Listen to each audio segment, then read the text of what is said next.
আসসালামু আলাইকুম। কেমন আছেন সবাই? আশা রাখছি ভালো আছেন, সুস্থ আছেন। আলহামদুলিল্লাহ, আল্লাহর অশেষ মেহেরবানিতে আমরাও অনেক ভালো আছি। তো এই তো বরাবরের মতো আরও একটি ব্লগ ভিডিও নিয়ে চলে আসলাম আপনাদের মাঝে।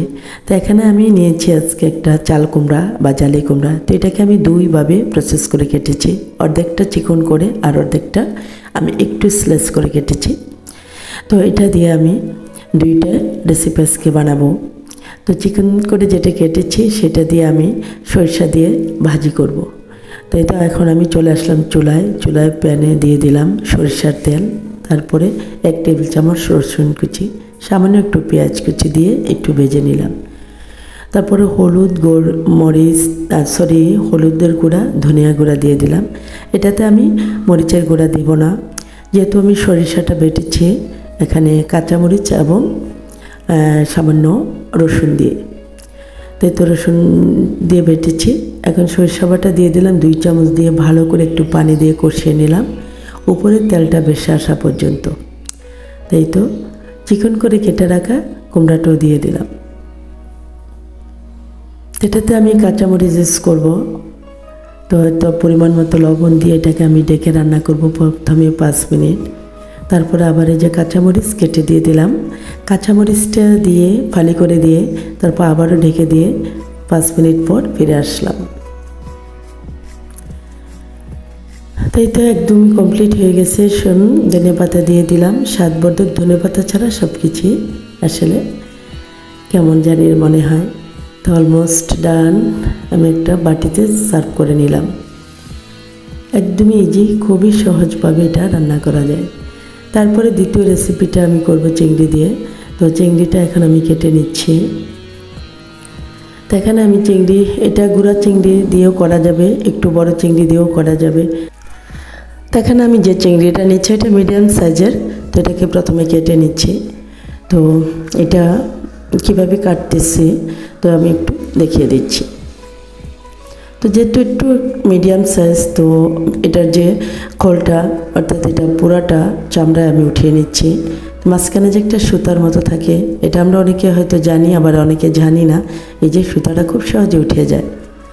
তারপরে মাথার মধ্যে একটা ময়লা থাকে, সেটাও পরিষ্কার করে নিলাম। লেজটা কেটে মাঝখান দিয়ে একটু চিরে নিলাম। তারপরে এই যে পেটের দিক থেকে যে আঁশগুলো আছে সেগুলো আমি একটু ছাটিয়ে নিলাম। এটা ইচ্ছা করলে আপনারা ছাড়তে পারেন, নাও ছাড়তে পারেন। তা আমি এভাবে ছাটিয়ে নিলাম।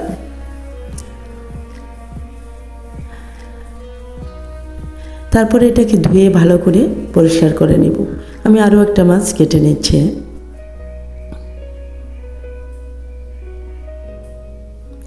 এটা আবার একটু অন্যভাবে কাটতেছি। এই যে প্রথমে আমি এই যে চেড়ে নিচ্ছি একটু, তারপরে আমি চামড়াটাকে টান দিয়ে উঠিয়ে ফেললাম। একদমই সহজ। সুতাটা উঠিয়ে নিলাম। মাথার মধ্যে যে ময়লা ছিল তা বার করে নিলাম। তো এখন এগুলো ভালো করে ওয়াশ করে নেব সবগুলো মাছ কেটে। তারপর চুলায় চলে যাব। চুলা একটা প্যান বসিয়ে দিলাম, দিয়ে দিলাম মাস্টার্ড অয়েল অর্থাৎ সরিষার তেল। তো এখানে আমি পেঁয়াজ কুচি দিয়ে দিলাম, যেহেতু আমি পেঁয়াজ বাটা এখানে ইউজ করব এই জন্য। তো সামান্য একটু একদমই অল্প পরিমাণে হলুদ, মরিচ, ধনিয়া গুঁড়া আমি দিয়ে দিলাম, একদমই সামান্য। তো দিয়ে পানি দিয়ে কষিয়ে নিলাম শুকনো মশলাটা। তারপরে বাটা মশলার মধ্যে এখানে পেঁয়াজ, রসুন বাটাটা আমি বিশেষ করে এখানে ইউজ করেছি। সামান্য একটু আদা বাটা ইউজ করেছি, আর পেঁয়াজ বাটা আমি 2 চামচে ইউজ করেছি। স্বাদ মতো লবণ দিয়ে আবারও এটাকে কষিয়ে নিচ্ছি। তো তারপরে এটা ভালো করে কষাতে তারপরে আমি চিংড়িটা দিয়ে দেব। চিংড়িটা দিয়ে বেশিক্ষণ আমি করব না, চিংড়িটা দিয়ে জাস্ট একটু নেড়ে চেড়ে কয়েক সেকেন্ড তারপরে আমি কুমড়োগুলো দিয়ে দেব। যেহেতু এই কুমড়াটি একটু আমি বড় করে রেখেছি, সামান্য একটু, আপনারা দেখতে পাচ্ছেন। তো এই তো কুমড়াটা দিয়ে আমি ভালো করে নেড়ে চেড়ে দিচ্ছি।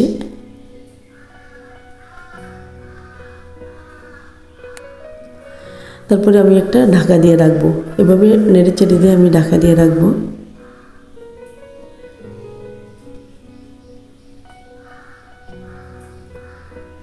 আবারও নেড়ে চেড়ে দিচ্ছি।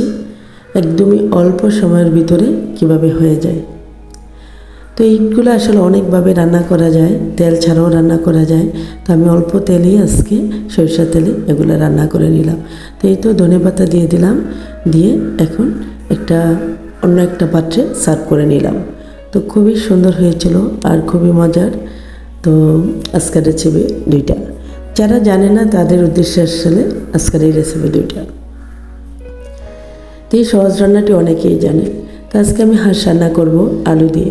যেহেতু এখানে আমি 2টা হাঁস নিয়েছি, 2টা হাঁস আমি প্রথমে ভুনা করে নিব ঠিক, কিন্তু একটু আলু দিয়েও রান্না করব। তো সেটা আমি আজকে আপনাদের মাঝে শেয়ার করব। তো এখানে আমাকে হাঁসগুলা বাছতে সাহায্য করছে আমার এক ভাবি।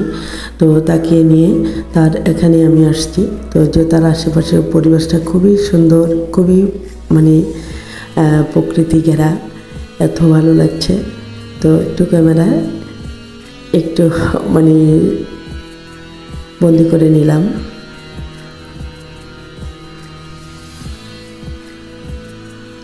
তো ফল গাছে মাশাআল্লাহ অনেক ফল আসছে।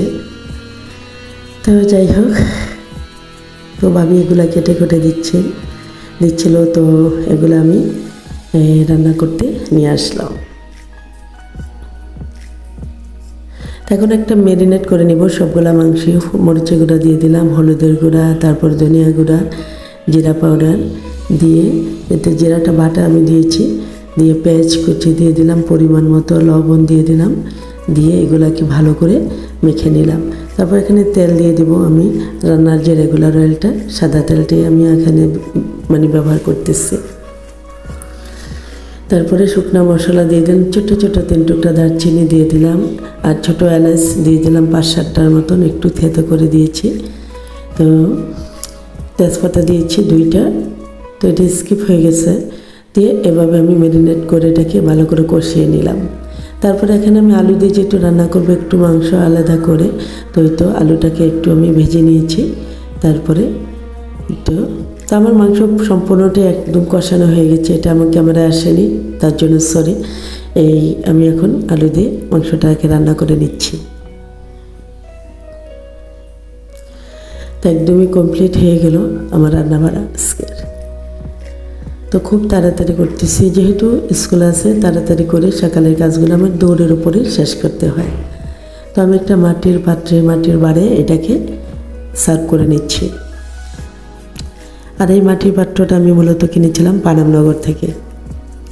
আমার আগের ভিডিওটি যারা দেখেছেন তারা দেখে হয়তো জেনে নিয়েছেন, আমি ভিডিওতে শেয়ার করেছিলাম। তো কেমন লাগলো আজকে আমার রান্নাবাড়াগুলো অবশ্যই একটা লাইক দিবেন, কমেন্টস বক্সে কমেন্ট করে জানাবেন। আর যারা আমার চ্যানেলে নতুন আছেন, আজই ভিজিট করতেছেন, তারা অবশ্যই চ্যানেলটি সাবস্ক্রাইব করে নেবেন, বেল আইকনের অল অপশানটি দিয়ে রাখবেন। এই তো এরই মাঝে আমি রেডি হয়ে চলে আসলাম স্কুলে।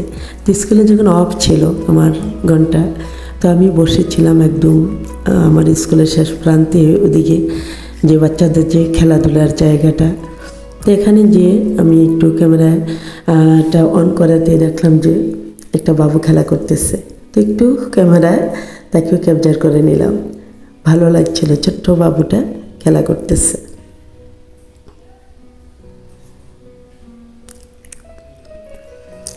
আজকে দুপুরের খাবার দাবার আমি আসলে কিছু শেয়ার করতে পারিনি, মানে ভিডিও শ্যুট করতে পারিনি। এটা ছিল বিকেলবেলা। তো বিকেলবেলা একটু নাস্তা বানাবো, হালকা নাস্তা। তো ভাবলাম যে আজকে ঘরে কলা ছিল, তো কলাটি খাওয়া হচ্ছে না, তো একদমই নষ্ট হয়ে যাচ্ছে, তাই ভাবলাম যে একটু নাস্তা বানিয়ে নিই। তো একটা রুটি বানিয়ে নিলাম বড় করে। তো রুটিটা দিয়ে আমি কলা দিয়ে ডিম দিয়ে কীভাবে নাস্তাটা বানাই দেখুন, খুবই ইজি। একটা প্যালাতে একটা ডিম ভেঙে নিলাম, তারপরে সামান্য একটু লবণ দিয়ে দিলাম এতে। এখানে চাইলে আপনারা ঝালও দিতে পারেন, পেঁয়াজ, মরিচ, ধনেপাতা কেটেও দেওয়া যেতে পারে। তো যেহেতু আমি কলা দিয়ে বানাচ্ছি, এটা মিষ্টি পিঠা বা মিষ্টি নাস্তা, তো কলাটাকে স্লাইস করে কেটে নিচ্ছি এইভাবে। তারপর এটা ডিমের মধ্যে মিক্স করে এটাকে ফাটিয়ে নেব। খুবই সুন্দর ইউনিক একটা নাস্তা, চাইলে একবার ট্রাই করতে পারেন। বাচ্চাদের তো ভীষণ পছন্দের এই নাস্তাটা, বড়রাও পছন্দ করে। তো কলাগুলো কেটে আমি ডিমের মধ্যে দিয়ে দিলাম। তারপর আমি একটা চামচের সাহায্যে এটাকে ফাটিয়ে দেব, অর্থাৎ ভালো করে মিক্স করে নেব।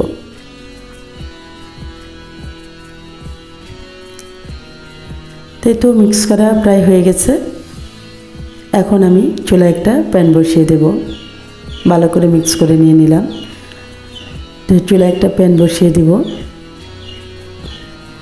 তাতে তেল দিয়ে একটু প্যানটা গরম করে নিলাম হালকাভাবে। তারপর রুটিটা বিছিয়ে দিয়ে দিলাম। তো এখানে আমি একটু মরিচ গুঁড়া দিয়ে নিচ্ছি, সামান্য একটু। এটা অপশনাল, আপনারা চাইলে দিতে পারেন, নাও দিতে পারেন। তাই তো রুটির মধ্যে ঢেলে দিয়ে তারপরে পুরোটাকে বিছিয়ে দিয়ে দিলাম। তো এখন রুটি 4-5টা আমি এটাকে মরিয়ে দেব। তো মুচমুচে করে ভাজবো আজকের এই পিঠাটা। খুবই মজার একটি নাস্তা, আর খুব অল্প সময়ের ভিতর করা যায়। ছেলে বড়ি থেকে শুরু করে সবারই পছন্দ এই নাস্তাটা আসলে। তো অবশ্যই একবার ট্রাই করবেন। আমি তো একটা বানিয়ে দেখিয়েছি, একটা বানিয়ে। তো এভাবে চাইলে ফ্যামিলির সবার জন্য আপনারা বানিয়ে নিতে পারেন বিকালের নাস্তায়। তো আসলে আজকে বয়স দিতে যে চতুর্দিকের এত নয়েজ, এত শব্দ ছিল, মানে কি বলবো। তারপরেও কিচ্ছু করার নেই। তো সবাই ক্ষমার সুন্দর দৃষ্টিতে দেখবেন আশা রাখছি। তো আমি 2টা সার্ভিং বাটিতে এগুলা সার্ভ করে নিচ্ছি। এটা টমেটোর সস দিয়ে আমরা পরিবেশন করেছিলাম। তারপর আজকে আমি একটা পিঠা বানাবো, নারকেল পুরি পিঠা। তো এই তো ছিল আজকে আমার মানে সারাদিনের কাজ। তো বন্ধুরা, ভালো লাগলে অবশ্যই একটা লাইক দিবেন, শেয়ার করবেন ফ্রেন্ডস এবং ফ্যামিলির মাঝে। আর আমার চ্যানেলে নতুন হলে চ্যানেলটি সাবস্ক্রাইব করে রাখবেন। পরবর্তী ভিডিও পাওয়ার জন্য অবশ্যই কমেন্ট বক্সে কমেন্ট করে জানাবেন, কারণ আপনাদের কমেন্ট পেলে আমার পরবর্তী ভিডিও কন্টেন্টগুলো তৈরি করতে খুবই উৎসাহ বোধ করি। তো এই পর্যন্তই। তো মুচমুচে পিঠা বানিয়ে নিলাম, নারকেল পুরি পিঠা। সবাই ভালো থাকবেন, সুস্থ থাকবেন। আল্লাহ হাফেজ, আসসালামু আলাইকুম।